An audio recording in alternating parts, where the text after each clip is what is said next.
Dan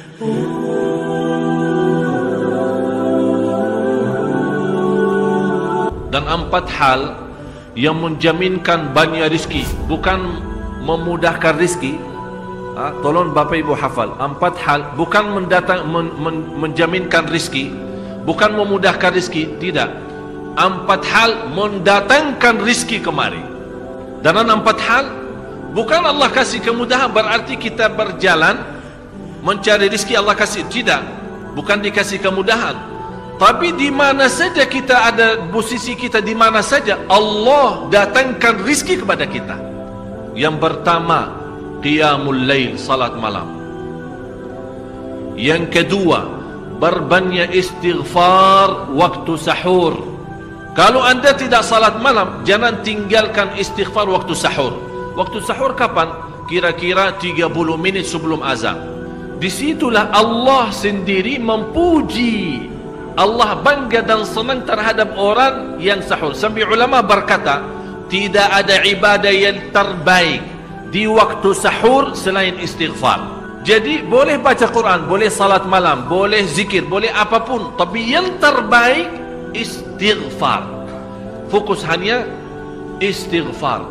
Astaghfirullah wa atubu ilaih. Termasuk istighfar Allahumma anta rabbi la ilaha illa ant, yang Bapak Ibu tahu sayyidul istighfar, yang terutama, yang paling luar biasa. Allahumma anta rabbi la ilaha illa anta khalaqtani wa ana abduka wa ana ala ahdika wa wa'dika mastata'at a'udzu bika min syarri ma sana'at abu'u laka bi ni'matika alayya wa abu'u bi dhanbi faghfirli fa innahu la yaghfiru dzunuba. Ya Allah, kalau kita fahami doa ini luar biasa. Oleh karena itu kata Rasulullah, barang siapa yang membaca sayyidul istighfar, kemudian di malam hari dengan keyakinan dia meninggal habis baca istighfar, masuk surga. Masuk surga. Berarti ini salah satu doa yang menjaminkan dengan mudah masuk surga. Jadi 4 hal yang mendatangkan rizki, bukan kita mencarinya, dia yang datang kemari. Apalagi saat mencari lebih mudah. Qiyamul lail, salat malam. Tapi dalam bahasa, mohon maaf Bapak Ibu, dalam bahasa Arab disebut qiyamul lail, bukan salat. Tapi kalau diterjemahkan dalam bahasa kita salat. Tapi kenapa di situ qiyamul lail? Diberikan qiyamul lail, qiyam artinya berdiri. Berarti lama. Saking lama berdiri dikaitkan jadi qiyamul lail. Qumil laila ya ayyuhal muzammil. Apa terus? Qumil lail, berdirilah saat malam. Berdirilah, bukan salatlah malam, tidak. Berdirilah malam hari. Itu dahsyatnya di situ berdiri. Qiyamul lail. Yang kedua, berbanyak istighfar. Yang ketiga, berbanyak sedekah.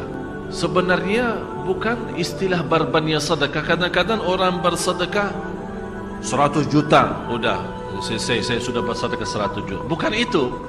Bukan yang dimaksud berbanyak sedekah itu dari sisi uang itu banyak atau sedikit, bukan. Yang dimaksud rahasia sedekah, ta'ahudus sedekah, istiqamah bersedekah. Istiqamah. Itu tidak menjadi masalah besar maupun kecil. Itu tidak menjadi masalah. Karena bagi Allah tidak ada artinya besar maupun kecil, kita tidak memberikan kepada Allah. Karena Allah Maha Kaya. Tapi rahasia sedekah itu kita terus menerus sedekah. Siang, pagi, malam, siang, pagi, malam, pagi, besok, terus minggu depan. Tidak pernah berhenti. Setiap ada kesempatan selalu kita membawa sedekah. Itu namanya ta'ahudus sedekah. Ta'ahud kalau dalam bahasa sebuah janjian. Seolah-olah kita ada kontrak kerjasama antara diri dengan apa? Dengan sedekah. Itu kata ta'ahud, ahad. Berjanjian. Saya berjanji. Seolah-olah ada berjanjian antara kita dalam sedekah. Jadi tidak boleh terlepas dari berjanjian. Seolah-olah kita menghormati berjanjian. Bagaimana menghormati? Kita terus kerjasama. Kita beri, Allah ganti berkah sedekah. Kita beri lagi, Allah ganti masih terus. Kita beri, masih Allah terus ganti. Itulah dahsyatnya sedekah. Jadi Bapak Ibu, jangan nunggu hari tertentu, bulan tertentu, malam tertentu kita bersedekah. Jangan. Setiap kita merasa ada berita baik, ada berita maupun ada berita buruk, yang menyakiti perasaan kita di rumah tangga kita, anak kita, suami kita, istri kita, apapun, langsung segera sedekah.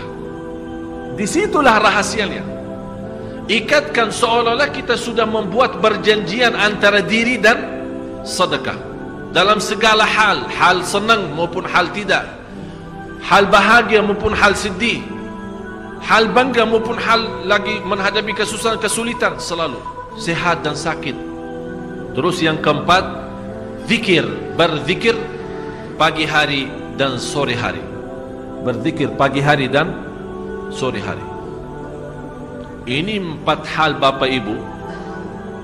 Berdiri malam hari, itu yang namanya tahajud, banjanya atau lamanya berdiri. Berbanyak istighfar waktu sahur. Yang ketiga, berbanyak sedekah. Sudah Bapak Ibu mengerti? Jadi istilah berbanyak sedekah bukan artinya harus banyak dari jumlah hitungannya, tidak. Yang keempat adalah berzikir di pagi hari maupun petang hari.